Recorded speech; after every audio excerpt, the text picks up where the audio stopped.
Okay, so good morning. Today's daf is Shevuot daf Kaf Bet. We are at the bottom of Kaf Aleph Amud Bet at the two dots, and we're quoting the next line of our Mishnah.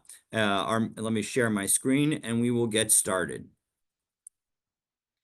So, in the opening Mishnah of the third chapter of Shevuot, we saw that the rabbis challenged Rabbi Akiva's statement that any amount of eating would violate an oath not to eat, based on the fact that we don't find eating less than an olive size triggers a penalty elsewhere. So now the Gemara is going to challenge that assumption. Again, the Rabbi Akiva said if somebody were to swear that he's not going to eat a cookie or cookies, or let me put it, maybe I'll use a singular word, a cake. He's not going to eat cake.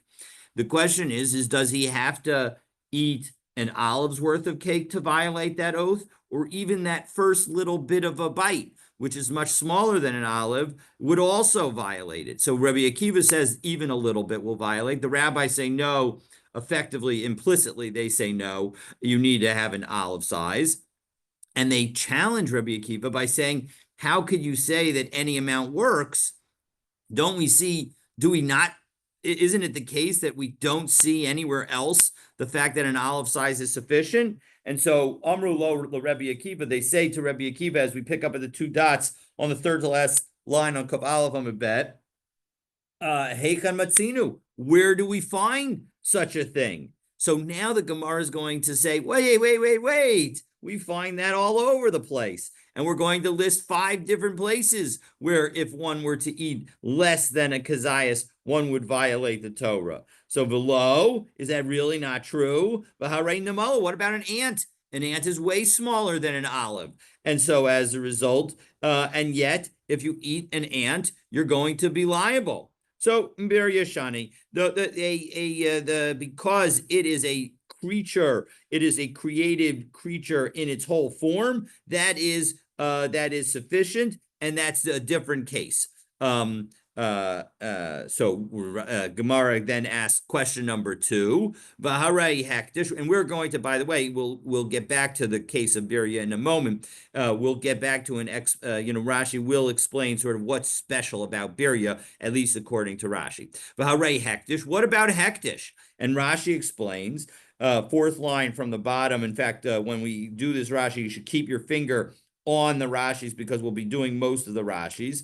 V'harei hektish. What about hektish? Shehu mitzchayev me'ila b'shava pruta. That you're obligated when you steal from hektish if you take even a pruta's worth, and if the pruta's value is such that it could buy, a pruta could buy only half an olive. So then all you need to do is eat half an olive and you'll be chayev. And even if it's less than a kazayas. So doesn't that show that we in fact can cause somebody to be liable for doing something, even if the eating that's involved is less than an olive? No, not necessarily, or that doesn't prove anything different, because habe'inan shava pruta, we still have a minimal amount, meaning that there is a shear that's associated with it, as Rashi says, umishani, and we answer habe'inan shava pruta, shiuro. That's the measurement associated with it, meaning, according to Rabbi Akiva in our Mishnah, there's no measurement. There's no amount that is too small to say that that if you eat, you've now violated the prohibition. Whereas even if you say hektish and point to hektish as being less than an olive, it still has the shear of a pruta.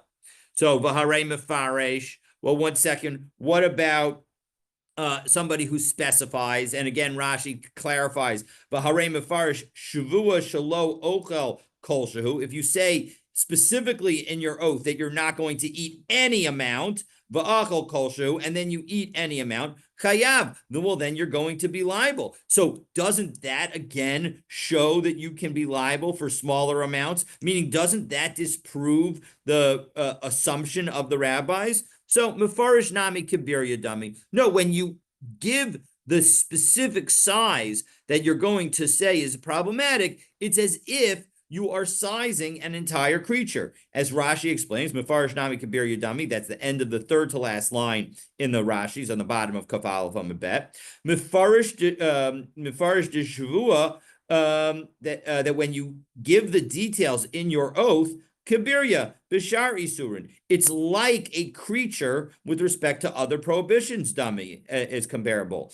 Birya Taimamai, what's the reasoning associated with it, Birya? Mishum de Chashiva, it's considered important. Meaning, when you have a whole item, whole live item, like an ant, that is sufficiently important. And so similarly, mifarish, when you say a specific amount, even if that amount is any amount, Nami ihu ich achashva de asrei alab. He is making that amount an important amount for him to be causing it to be prohibited.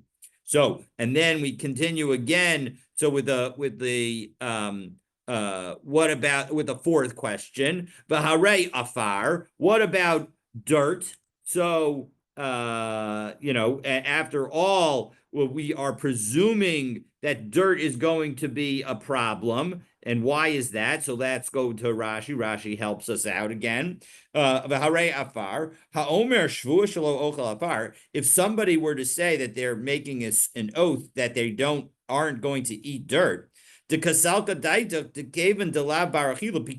it isn't something you eat, lo shayach by shir achila. I might have thought that the amount of food that you need, the amount of dirt that you need to eat, would not be based on the measurements associated with eating of regular food. So maybe it would be any amount. And so you would be liable for eating any amount. Ella, but then the Gemara says, Tifshos debai Rava. But 1 second, if you were to say that that's not correct, meaning we're sort of in a two-way position. Because if you say that eating even a slight amount, so then we've proven the point that there's something that you could eat even a slight amount and be liable. And if you say no, that you have to eat a full amount, a full shear of an olive size, Tivsho to buy Rava. Well, then we're going to be able to resolve a question that Rava is going to ask at the end of today. Because he asks, Shavua shelo ochel afar, if you swear that you're not going to eat dirt, so then the word afar is added in by the little aleph, and so of the Hagos Habach. And then you ate dirt. Bakama, how much do you need to eat? So tivshos ad deika kazayas. If you're going to tell me that you need to have a whole kazayas, well, then we should resolve the point and say that you have to have a whole kazayas. So no, maybe in fact it really is something that's a minimal amount. But Kika Amrinan, when Rabbi Akiva said his ruling, or when the rabbi said to Rabbi Akiva about his ruling, about the fact that is there any place where you can eat less than a kazayas and be liable, the midi de barachila kamrinan. The rabbis were talking. The rabbis were talking about something that's edible. And so as a result, that's the only situation that we're talking about, and the dirt doesn't prove either way. So you can't tell from the dirt case what necessarily, and that is consistent with what we will see, because we will see that that there is no resolution to the Rava's question about eating dirt. V'harei konamot. All right, so what about konamot? Konamot, again, as a reminder, those are nidarim, because you say that this item is going to be like a korban for me, and konam is another word for korban. So konamot, nami kimafarish dami. But and we say that when it comes to konamot, if I say that this cake is prohibited to me, well then even if I eat a minute amount of the cake, it would be a violation. So konamot, we're saying, is also like specifying the specific amount, because you're specifying it that it's like a korban. So as Rashi says, v'harei konamos shelo asra ela alav. that it's only prohibited to him. V'im achol mimenu, and if he eats any of it, kasal kadaydik, the maybe korban. I'm sorry. I apologize. That is Hare Konamos, third line. I was looking at the wrong Hare Konamos. We're going to say that same wording again just in another moment. But third line in the Gemara, Haomer Konam Kikarzu, a lie that if I say that this piece of bread is like a korban for me, is a konam for me, Oser Atzmo b'kol shehu, he's prohibited himself from eating any of it. Kol shehu ba kidlakaman, as we are going to see shortly. And the bottom line is that we're going to say kimifarish dami lefisha enu mazkir ba shemachila, because you didn't actually use the language of achila. Kol shehu kamar, it's as if you said any amount. So that is our fifth and final effort to try and show, hey, what about these other other cases where we say that maybe there's also a liability for eating less than an olive. And we've said each of them are basically either a special case, or they aren't about food, or they're like you specified the amount. And so as a result, in each of them, you are going in that you can't learn from them anything, and the rabbis are still able to ask the question of Rabbi Akiva that we don't generally see any situation where eating less than an olive's amount triggers liability. So Amar Lahen. So now we go to the next line of the Gemara where Rabbi Akiva responds to the rabbis. Heichan matzinu b'medaber umevi korban. He says back to them, well, where do we see that somebody speaks and ends up bringing an offering? Shazem medaber umevi korban. That this person is essentially speaking and bringing a korban. V'lo, 1 second. Are you telling me that there's no case? V'harei megadev. What about somebody who blasphemes, who says Hashem's name in vain, who curses the heavens, God forbid? So the Gemara answers, no. So again, we're going to offer 4 different challenges based on cases of talking and being liable. And so the first is somebody who blasphemes. So medaber va'oser kamrinan. No, we're talking about where somebody causes something to be prohibited. V'hai medaber v'chotehu. This person is sinning in what they're speaking. So the speaking is the sin. Whereas the case that we're talking about is where somebody says that they're not going to do something and then they do it. V'harei nazir. But 1 second, what about a nazir? A nazir causes himself to be prohibited to wine and tumas mace, and so as a result, and he brings an offering at the end of his time of being a nazir. So as we say, Rashi, take a look in Rashi. 1, 2, 3, 4 lines down in the narrow lines, and then keep your finger on the Rashi because we'll go back and forth. He speaks, and now he causes himself to be prohibited biduburo, with his words. Umevi korban biyom teglachto, and he, on the day that he shaves himself, he's going to bring a korban. So maybe korban, no, al diburo kamrinan. So the Gemara answers, no, that we're talking about somebody who brings a korban based on what he's saying. But this person, well, the Nazir is not bringing a korban based on what he's saying. V'hai maybe korban li'ishtaruye le'chamra hu dekamaisi. He's bringing a korban on permitting himself wine.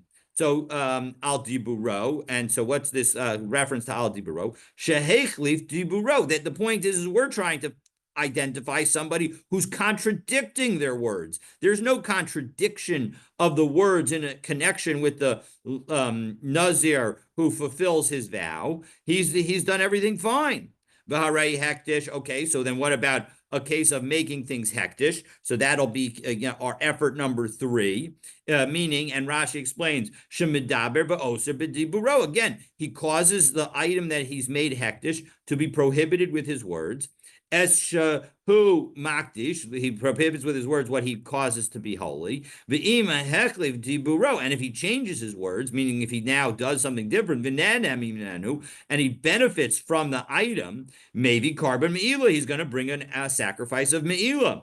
So oser la'atzmo kamrinan. No, we're just talking about somebody who prohibits something to himself and only to himself. V'hai, and when it comes to somebody who makes things hektish, as we're going back into the Gemara, al kol ha'olam kulo, he's prohibiting the entire world. So finally, we ask, v'harei kanamos, what about konamos, again, an oath that is effectively a neder, where one says that this particular item will be prohibited to me just like a karban. And so as a result, it's only on himself. V'harei konamos shelo asra el alav, right? As Rashi says back in Rashi, we're now 3, 6, 9, 10 lines down in the narrow lines of Rashi on Kaf Bet Amud Aleph. So that when it comes to konamot, that he didn't shelo asra el alav, he only prohibited himself. V'im achol mimenu, and if he ate from it, kasalka, we presume at the moment the maybe korban, he's going to bring a korban, because after all, by treating something like a korban, we're assuming that me'ilah would apply. Me'ilah shehakonam lashon hektishu. That we would say that he needs to bring a korban for me'ilah because the words konam is like a language of hektish. And so kasavar, so it must be that when it comes to Rabbi Akiva, ein me'ilah b'konamos. He believes that there is no me'ilah when it comes to nidarim of konam, and Rashi explains next Rashi delo karinan be mikoche Hashem. It's not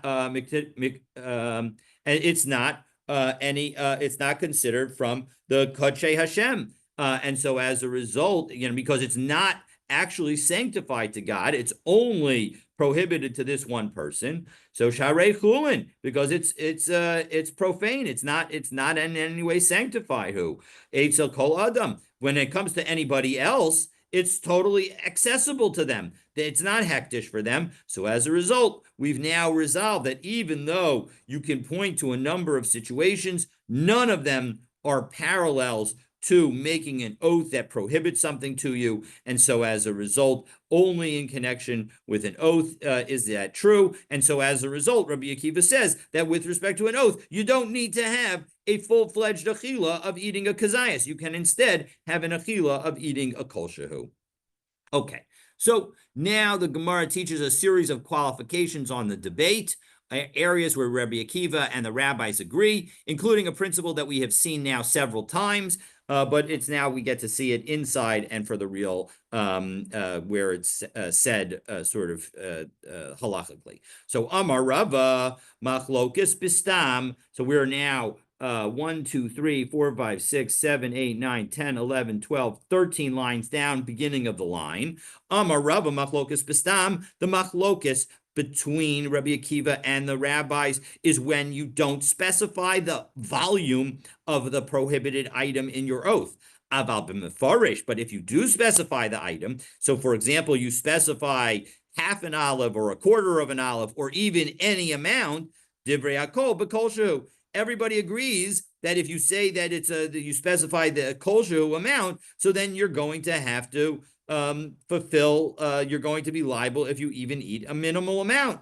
My taima, what's the reasoning? Mefarish nami kibir yadami, as we saw in Rashi, and now we're going to say it explicitly in the Gemara. When you specify the amount, it's as if it's a whole creature, meaning just like a whole creature is considered something that's really important, so too, when you specify the amount, it's as if it's something that's really important. V'amar Rava, second statement of Rava. So machlokas bishalo ochel. In addition, our disagreement is where you say, I'm not going to eat. Aval b'shalo etom, but if you say that you're not going to taste, so then divrei hakol b'kol shehu, then everybody would agree that any amount will cause you to be liable. So pshita, isn't it obvious that tasting means any amount? No, not necessarily. Mao detema litom nami k'da amrei inshi, that some people, when they say taste, they mean eat, and so I can't wait to taste lunch, it means I can't wait to eat lunch. And so as a result, that maybe I might think that taste also gets covered by the volume associated with eating. So Kamash Malan, Rabbah is teaching us that that is not the case here. So as Rashi says, next Rashi, Ma'u Tema et Om Nami, I might have thought that even tasting, Lashon Achilahu, that's considered a language of eating. Let's taste something. So the point is that that is in fact not the case,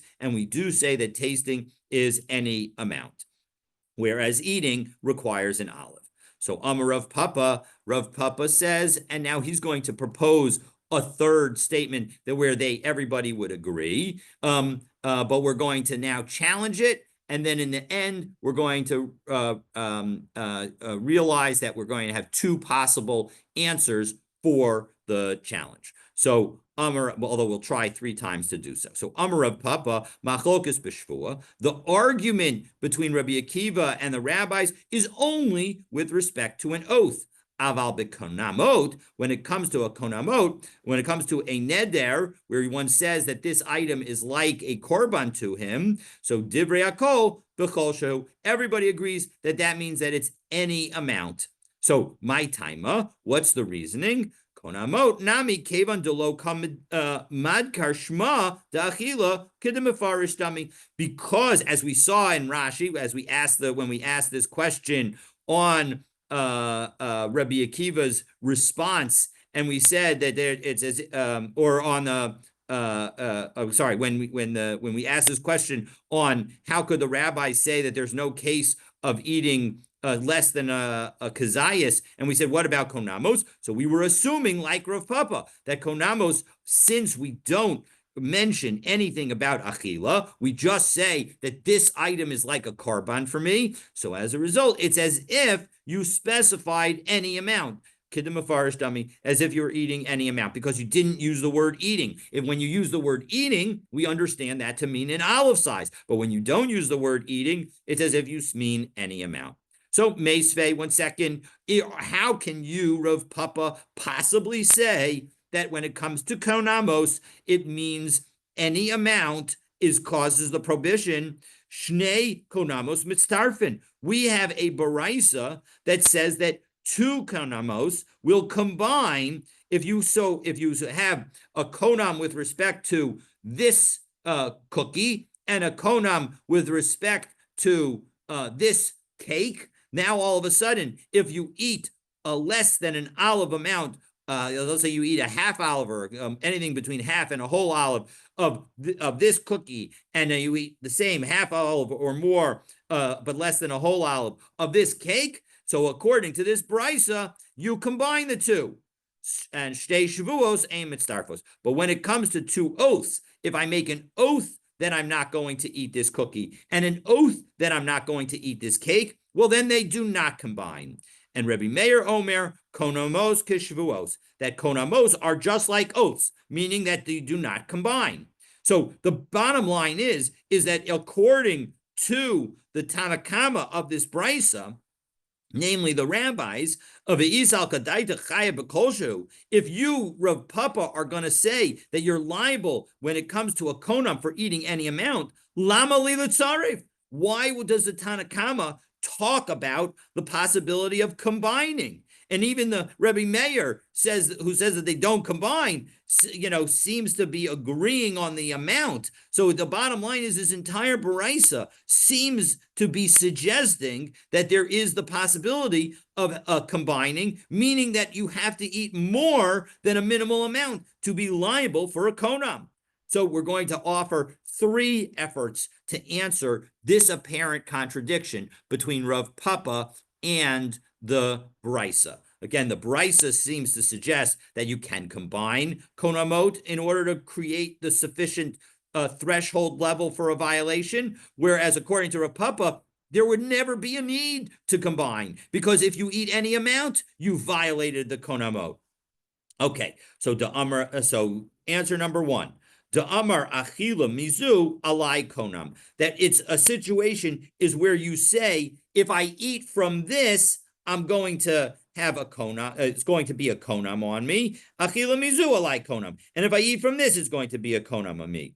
Well, 1 second. Ihachi amai mitzdarfos. 1 second. If you have these two things where it's completely where he says the fact that he is talking about eating, so, and it's eating from each one that's a problem. Well, now all of a sudden we've referenced eating.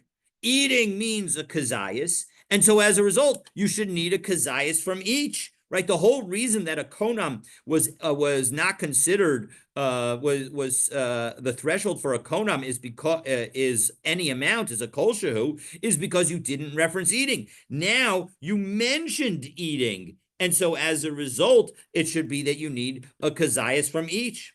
So why would they combine? So zilla hacha leika shiura. Each one didn't get its sufficient amount. V'zilla hacha leika shiura. And when it comes to this one, you didn't have the sufficient amount. So as a result, we amend our answer and we offer the following. No, amar achila mishteyem alai konam. If you say that, listen, I'm not going to eat from either of these, and both of them are considered a konam to me. So now he's created the konam. It's a neder, but he's referenced eating. So as a result, he needs to have a kazayas, and so that's what we could be talking about.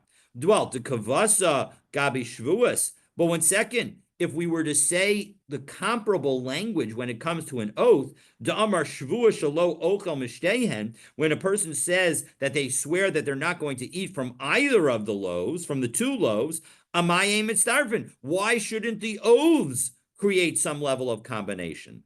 So Amar Rav Pinchas gives an explanation. Shiny shvuos, that shvuos is different. Why are shvuos different? We are going to see, God willing, at the end of the day today, that if you make an oath that you say, I am not going, and the oath is that you're not going to eat bananas and you're not going to eat raisins, well, then if you eat both bananas and raisins and had forgotten about your oath at the same time, in one helam where you forgot at the same moment and you eat both bananas and raisins, you're going to be liable for 2 sin offerings. And so as a result, because the 2 loaves here are mentioned separately, meaning that they're both their own item, and therefore you will be liable for 2 separate sin offerings. So that's why, according to Rav Pinchas, ein mitztarfos, they do not combine. As Rashi says, mitoch shalokos lechata'os. It's 1, 2 from the bottom of the narrow lines in Rashi. It's about 17 or so narrow lines up. Mitoch shalokos lechata'os. Mitoch shtei kikaros halalu chashuvot. Because these 2 pieces of bread or whatever you're talking about have some level of importance. Shtayim le'inyan chatas.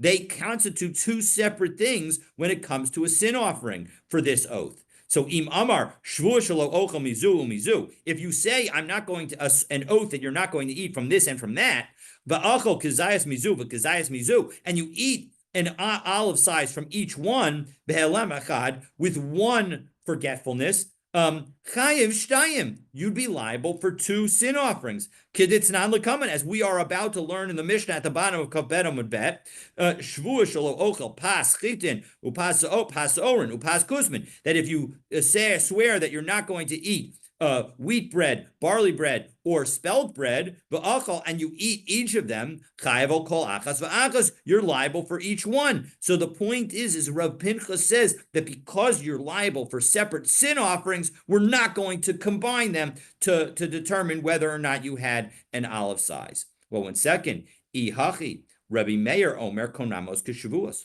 But 1 second, now we have to, so all right, you've now explained the Tanakama in our Brisa, and our Tanakama can now be consistent with Rav Papa. But what about Rav Meir?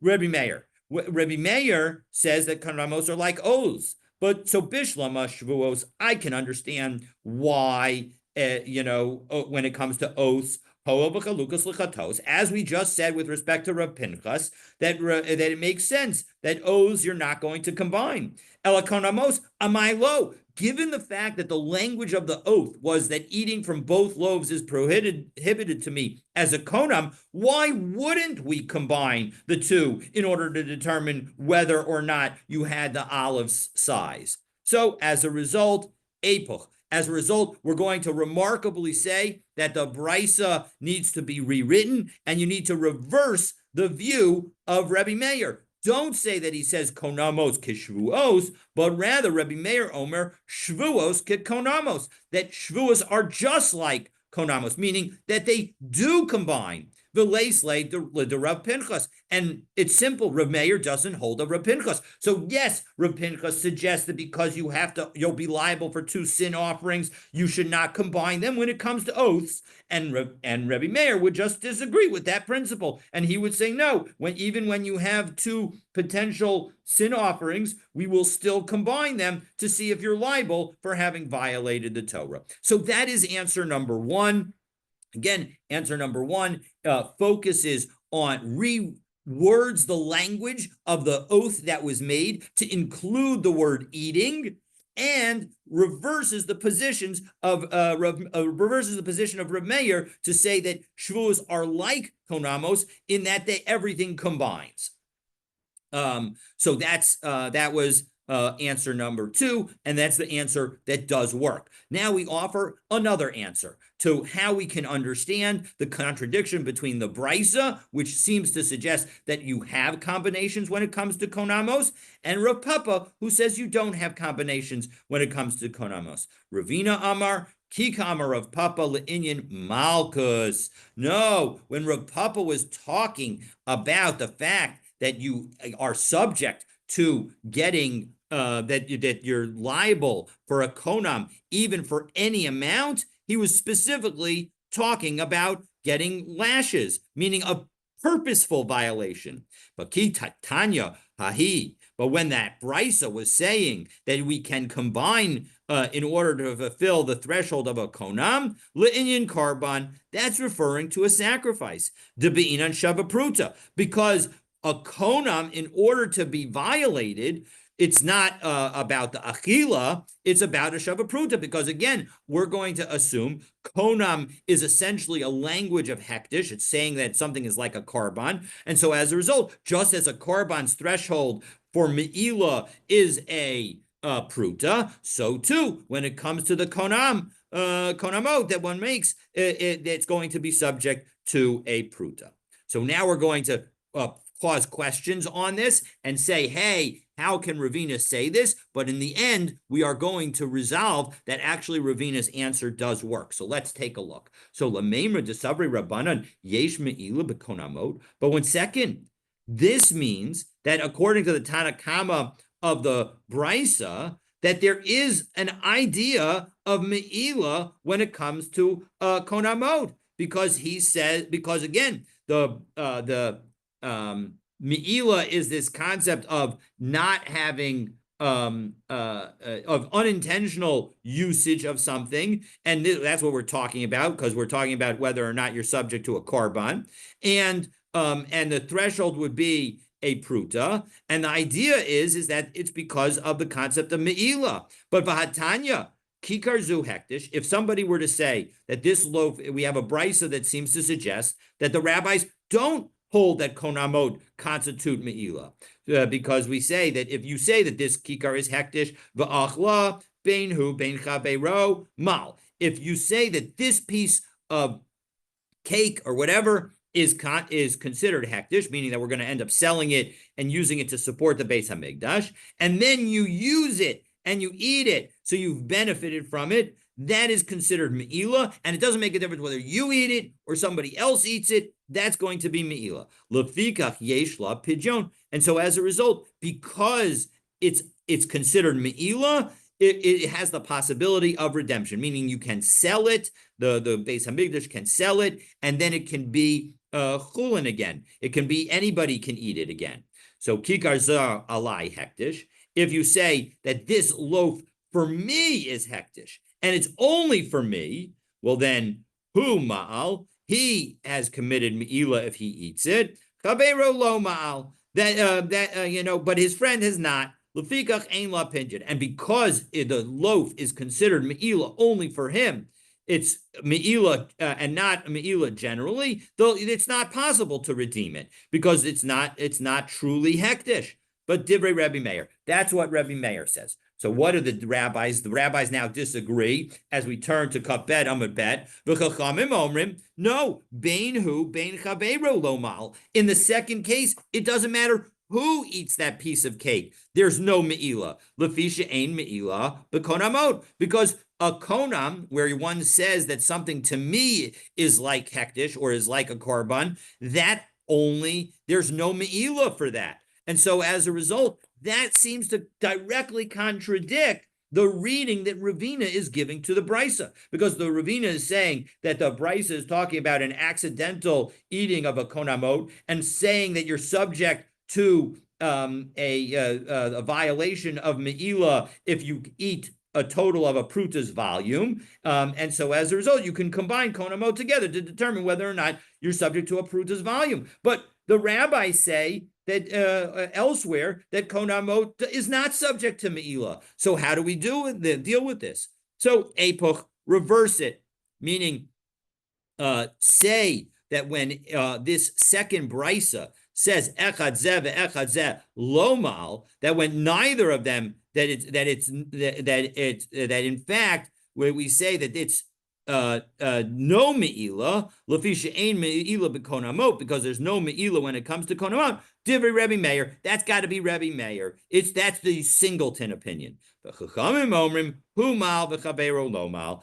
And so as a result, we have to, in order to make them consistent, we have to say that it's the Chachamim who say that he is Mal and his friend is not. Because the Chachamim need to say that Me'ila is a thing, because we have the Brisa that says that we're going to combine two separate konamot in order to create a prohibition, an accidental prohibition, an inadvertent prohibition, and that's the case of Me'ila. Well, one second, Ihachi, Rebbe Meir, Omar Konamos, Kishvuos. But one second, we saw in the first brisa that Rebbe Meir says that konamot are like oaths, and so that would mean that in both cases the loaves do not combine to obligate him to an offering. So ela konamos, it's the rufehu de lo mitztarfe hameila isbahu. But one second, how can you say that konamot do not combine if the fact that he's suggesting that they might combine or that they don't combine in connection with an intentional sin, ha-me'ila ispahu, that suggests that there is me'ila for them. V'amar Rebbe Meir ein me'ila b'konamas klal, but we just said that there's no me'ila at all because we just reversed the brisa. So l'divrei d'Rabbanan ka'amar lahu. So no, when Rebbe Meir responds and says that konamot are supposed to be like shvuot, that we should have konamot are like oaths, and therefore we should not combine in either case, he was speaking according to the rabbis. According to me, now we're effectively re-explaining what Rebbe Akiva is saying back to the rabbis. According to me, ein me'ila b'konamos klal. I don't think that there's any me'ila by konamot. So of course, there's no point in any kind of combination when you don't do it intentionally. But lididchu, according to you, odu limias the konamos keshvuos, you should at least agree with me that oaths, that konamot are like oaths. And so as a result, one is not going to be required to bring an offering for two separate konamot. And so just like you're not going to bring an offering for a combination of two separate oaths, because we don't combine oaths. So Rabbanan, Shvuos Ika de Rav Pinchas. No, Rabbanan would say, listen, we have Rav Pinchas ruling only with respect to Shvuot. Konamos, like the Rav Pinchas. But when it comes to konamot, Rav Pinchas' ruling doesn't apply, because Rav Pinchas says that why is it that in Shevuot we're not going to combine? It's because in Shevuot you have two separate sin offerings that would be required if you eat both of the items that you've specified. But when it comes to konamot, that is not true. And so as a result, because that would not be true, you would not have two separate chatas offerings if you did it by accident. And so as a result, therefore, in konamos, you can combine according to the rabbis, but when it comes to Shevuot, you do not combine. Okay, so that ends it. Again, we've in the end come up with two separate good answers according to, again, the first answer, we change the wording of the oath and we reverse Rabbi Meir's position. And according to Ravina, we need to reverse the position in a different brisa and say that Rabbi Meir is the one who says that konamot has no me'ilah, and the rabbis say that there is me'ilah.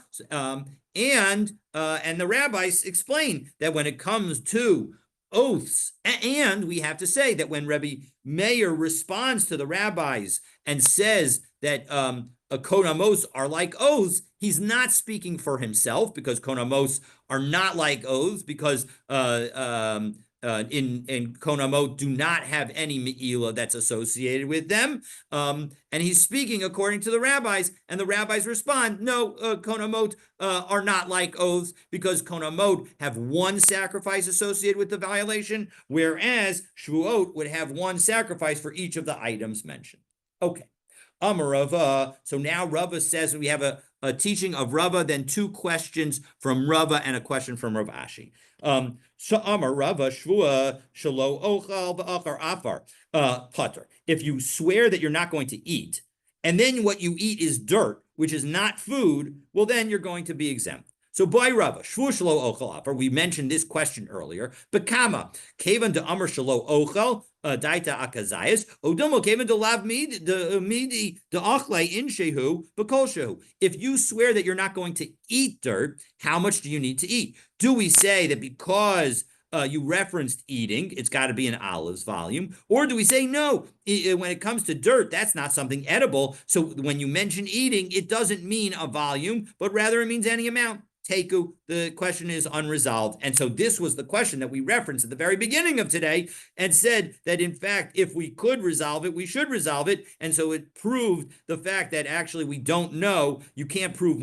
anything at all from the dirt case. And in fact, we don't know whether, in fact, dirt is subject to an olives volume or a minimal amount.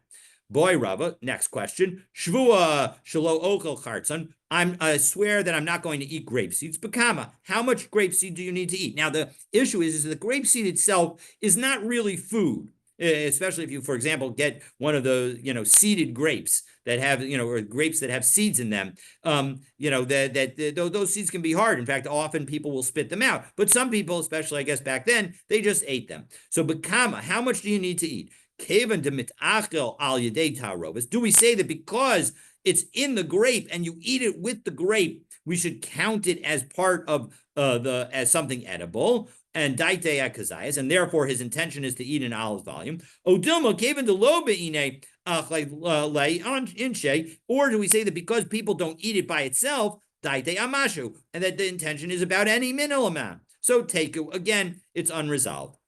By Rav Ashi asks a third question. Nazir she'amar shvua shelo ochel chartzan. If a Nazir were to say that he swears that he's not going to eat a grape seed, bekama, how much does he have to eat? The kavan de kazayas isura de oraisahu. Well, the even eating an olives amount is already prohibited to this Nazir by the Torah, because he's a Nazir. It's already prohibited to him to eat an olives amount. So ki kam mishtaba ahetera kam mishtaba. Do we assume that the amount that he's swearing for is on what he is allowed to eat right now, meaning less than a kazayas, the adaite amashu, and therefore his intention is to prohibit even a minimal amount? Or do we say no? He referenced ochel, Daitea kazayas, his intention is on kazayas. And therefore, as Rashi explains, the oath would not be a valid oath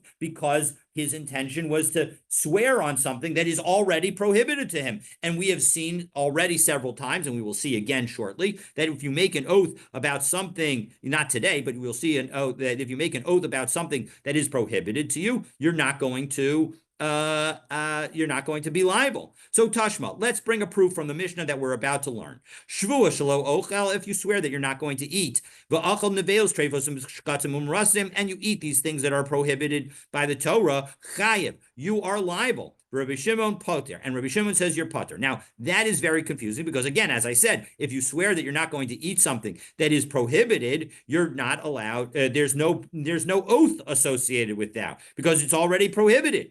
So v'havin and ba, and so as a result, we discuss in this in the Gemara that follows that Mishnah. Amai chayev? Why are you chayev? Mushba, you the omen mahar Sinai.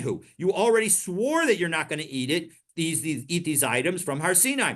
So we have several different answers. Rabbi Shmuel, Rabbi Yochanan, the Amri, they say b'cholel when it comes to that they say the b'cholel dvarim hamutarim im dvarim hasurin, that we go to this, that we're dealing with a situation where the person who made the oath swore to prohibit permitted items along with prohibited items, and therefore eating the prohibited items also constitute a violation of the oath. The Reish Lakish Amar, and Reish Lakish says, no, iatamotze ella ibimafarish chatzis shiur v'aliba d'Rabbanan, that either we're dealing with a situation where the rabbis specify, according to the rabbis, and you specify a minimum amount, and we have seen that if you specify a minimum amount, then the oath does take effect, even on something that's prohibited, because it's less than the amount that is prohibited according to the Torah, and ibistam v'aliba d'Rabbi Akiva, or you can make an oath, and it's without any specification of an amount, and it's according to Rabbi Akiva, because because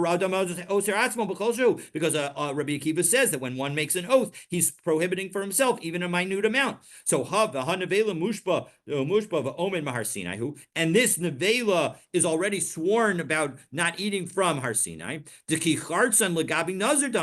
just like the grapeseed according to the Nazir, the time of the Mefarish. And the reason is that we're going to say that you have to, and we say according to the rabbis, you have to specify. V'halo parish, and this person didn't specify. Daita akazayat. So therefore, it must be that the amount is a kazayat. Shma mina. In fact, we can learn from that the amount is a kazayat. Well, el tilatish, but to buy Rava, maybe we should be able to use this to answer Rava's question about the dirt. Shvuah shelo ochel afar. But how much do you have to eat in order to violate an oath not to eat dirt? Tivsho to ad deika kazayas. We should say that it's just like there needs to be a kazayas. Dahan nevela ka'afar damya. Because after all, dirt and nevela are similar, meaning that people don't eat them. The time of the parish, and yet the reason is, according to Reish Lakish, that you have to specify the amount according to the rabbis, and halo parish, and this person didn't specify a lower amount, so daida kazai, so we should say that his intention is for an olive's volume. No, that's not a proof.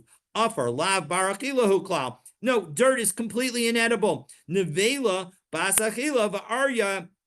Who derivia ilave, that a nevela is edible, and it's just that a lion, namely the Torah, Hashem's punishment, a potential punishment, is crouching ilave over it. All right, so let's try and do this Mishnah, and that way, and with that, we will conclude for the week.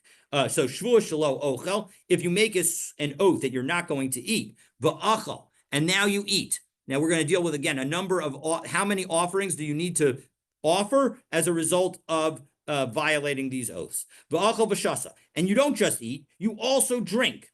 Eino chayev ela achas. You're only liable for one offering because saying you're not going to eat covers drinking as well, as we will see in the Gemara. And the bottom line is you made one oath, and that oath is over the whole thing. However, shvuah shelo ochel v'shelo eshta. But if you swear that you're not going to eat and you're not going to drink, v'achal v'shasa, and you eat and you drink, chayev shtayim. Well, then in that case you'd be liable to two offerings. Shvuah shelo ochel, again an oath that you're not going to eat. V'achal pas chitin upas oren upas kusmin, and you eat all different kinds of bread: wheat bread, barley bread, and spelt bread. Eino chayev elal achas. You're only going to be liable once for one oath because you only made one oath. But but if you swear individually, I'm not going to eat wheat bread, I'm not going to eat barley, I'm not going to eat spelt bread, and you eat all three, you're liable for each and every one that you ate. So Shvuah Shalo Eshte, and similarly, an oath that you're not going to drink, V'shasa Mashkin Harbe, and you eat lots of different drinks. Again, you're liable for one because it was one oath. There was no multiple categories. But Shvuah Shalo Eshte, Yayin, V'shem, and V'dvash. But if you say that you're not going to eat drink, wine, oil, or honey, V'shasa, and you drink all of them, you're going to be liable for each one that you drink. Shevuot shelo ochel. Now we have the quote that we had just a few moments ago. If you swear that you're not going to eat food, v'achol ochlen she'enam ru'uyon la'achila. Oh no, we're going to get that in another second. If you swear that you're not going to eat, and you eat food that is not appropriate as food, v'shasa mashkin she'enam ru'uyon l'shtiya, and you drink drinks that are things that are not fit for drinking, Pater, you're exempt. You're not going to be liable for an offering. And that was very similar to what we see Rava said earlier. Shvuah shelo ochel. Again, a same oath that you're not going to eat. And you eat all these different disgusting creatures, but they're not kosher is the key element. Chayev, you're going to be liable. And now obviously the nevelos trevis, the point is not that they're disgusting. The point, and that therefore they're not edible. The point is that they're very much edible, but we choose, but the Torah prohibits them. But nonetheless, you're chayiv. But Rabbi Shimon poter, and Rabbi Shimon says you're poter. And again, the Gemara is going to give the explanation of this that we gave a few moments ago.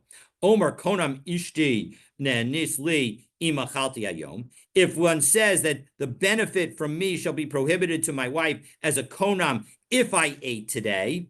So v'hu achal nevelos u'trevos shkatzim urmasim, and he ate something, and he eats something that was not kosher.